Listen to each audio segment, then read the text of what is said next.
buong Qatar ginulat. Isang dambuhalang milestone ang Umanic sa tennis world matapos makumpirma ng ating 20 anyos na Filipina sensation na si Alexandra Ala, kasalukuyang ranked world number 45, ay officially pasok na sa main draw ng Qatar Total Energies Open.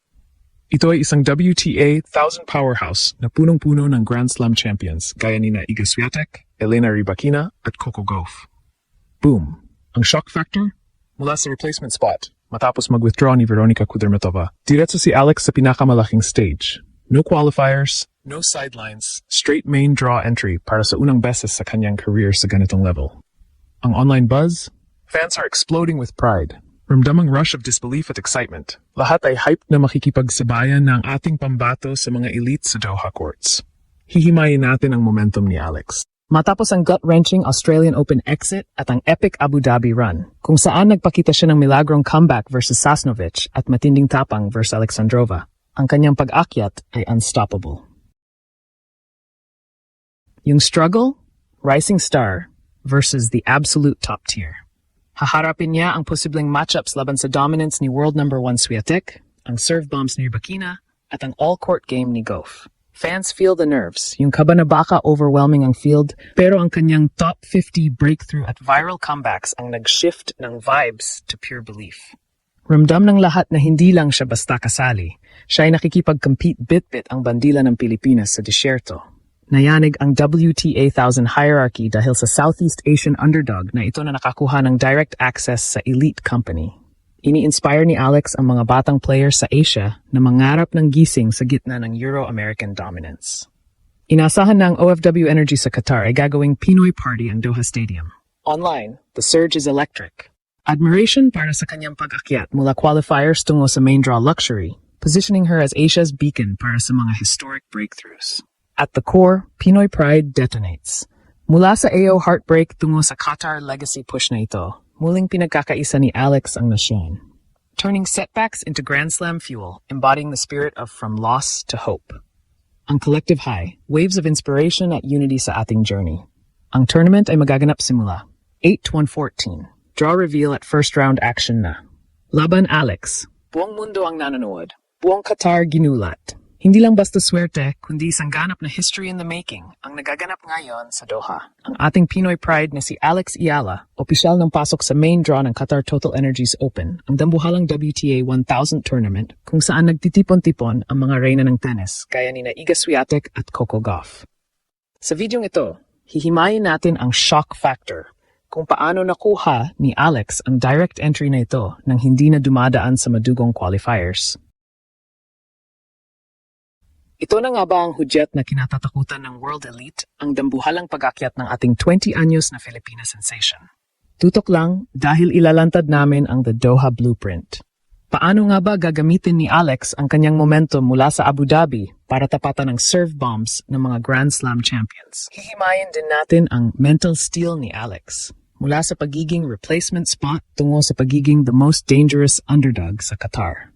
Bakit sinasabi ng mga banyagang analysts na ang lefty aggression ni Alex ang magiging bangungot ng mga top seeds sa main draw? Huwag kayong alis. Dahil sa dulo ng videong ito, ibibigay namin ang aming fearless forecast sa paparating na draw reveal.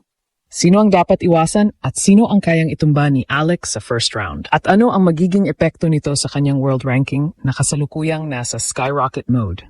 Selyado na ang suporta ng libu-libong OFW sa Qatar na handa ng gawing Little Manila ang stadium para itulak si Alex sa isa na namang viral breakthrough.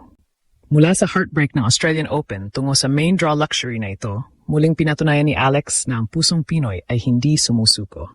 Habang ang buong mundo ay nakatitig sa ating umawagayway na bandila sa Doha, handa ka na bang sumabay sa adrenaline rush? Huwag kukurap dahil ang revolusyong ito ay lalong nag-aapoy at ang kasaysayan ng Philippine tennis ay muling isusulat sa harap ng inyong mga mata. Siguraduhin na nakasubscribe ka na para sa ating Qatar Open Live updates simula ngayong February 8. Ito ang ginulatang mundo kung saan ang bawat palo ng Pinoy ay naririnig ng buong mundo. Buong tennis world na patulala. Habang ang mga mata ng lahat ay nakatutok sa lineup ng dambuhalang Qatar Total Energies Open, isang pangalan ang naging mitsa ng global shockwave. Ang ating 20 anyos na Filipina sensation na si Alexandra Ala, kasalukuyang world number 45, ay opisyal nang pumasok sa main draw ng WTA 1000 powerhouse na ito. Hihimayin natin ang disbelief factor. Sa unang pagkakataon sa kanyang career, hindi nadadaan si Alex sa madugong qualifiers. Mula sa pagiging replacement spot matapos ang withdrawal ni Veronika Kudermetova, diretso si Alex sa main stage kung saan naghihintay ang mga dambuhala ng sport, gaya ni Iga Swiatek, Elena Rybakina at Coco Gauff. Boom! Ito ay hindi lang basta swerte. Ito ay bunga ng kanyang walang tigil na pag-akyat sa ranking na naglagay sa kanya sa posisyon para sa main draw luxury. Tingnan natin ang The Conflict, Rising Star versus The Absolute Elite. Matapos ang kanyang insane momentum sa Abu Dhabi, kung saan pinatunayan niya ang kanyang Lionheart. Laban sa mga top seeds, papasok si Alex sa Doha na bitbit ang fearless aura. Pero ang hamon ay dambuhala. Hihimayin natin ang level ng kompetisyon. Haharapin ni Alex ang bilis ni world number 1 Swiatek, ang serve bombs ng reigning AO champ na si Rybakina, at ang explosive athleticism ni Coco Gauff. Ang struggle? Kakayanin ba ng ating Pinoy warrior ang bigat ng pressure sa isang WTA 1000 main draw? Fans felt the nerves, yung kaba na baka masyadong overwhelming ang field. Pero dito tayo nagkakamali. Ang top 50 breakthrough ni Alex ay sapat na resibo na siya ay hindi na lang basta guest sa tour. Siya isa ng legit contender. Hihimayin din natin ang the Qatar factor. Sa ating pagsusuri, ang Doha ay kilala sa pagkakaroon ng isa sa pinakamalaking komunidad ng mga Pilipino sa Middle East. Inaasahan na ang stadium sa Qatar ay magmimulang Little Manila. Ang conflict ng paglalaro sa dayuhang lupa ay mawawala dahil sa dambuhalang suporta ng mga OFWs na handang gawing home court ang bawat match ni Alex. Ang emosyon ng fans ay nag-shift mula sa kaba tungo sa pure excitement.